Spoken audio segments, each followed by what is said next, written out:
فرمایا وہ بندہ، بڑا سادہ سا ترجمہ ہے، اے میرے محبوب صلی اللہ علیہ وسلم آپ اپنے امتیوں کو بتا دیں کہ اگر وہ اپنے رزق میں اضافہ چاہتے ہیں، اپنے مال میں اضافہ چاہتے ہیں، اپنی زندگی کے اندر آسانی اور آسائش چاہتے ہیں تو سن لیں، فرمایا جو بندہ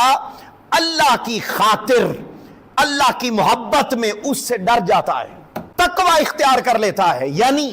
نیکی کے راستے پر چل پڑتا ہے، اپنے آپ کو گناہ سے محفوظ کر لیتا ہے،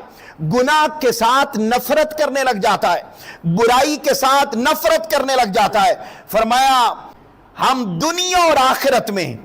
اس کے لیے نجات کی راہیں کھول دیں گے، اور آگے فرمایا ہم اسے وہاں سے رزق عطا کریں گے کہ اسے خود گمان بھی نہیں ہوگا کہ یہ رزق آ کہاں سے رہا ہے۔ اب آپ دیکھیے، اگر ساری زندگی ہم نماز سے دور رہیں، نیکی سے دور رہیں، تسبیح و تحلیل سے دور رہیں، ہم اللہ کی یاد سے دور رہیں، ہم اللہ کی بندگی سے دور رہیں، ہم ہدایت اور نیکی کے راستے پر نہ چلیں، اللہ پر یقین ہی نہ رکھیں، اور سمجھیں یہ کہ صبح سے لے کر رات تک کبھی یہ کر لو، کبھی وہ کر لو، کبھی وہ کر لو، حلال حرام کی تمیز کیے بغیر ہم سارا دن تگ و دو کریں اور یہ کوشش کریں کہ جی میرے رزق میں اضافہ ہو جائے، تو فرمایا ظاہراً اگر بڑھ بھی جائے گا نا کسی کا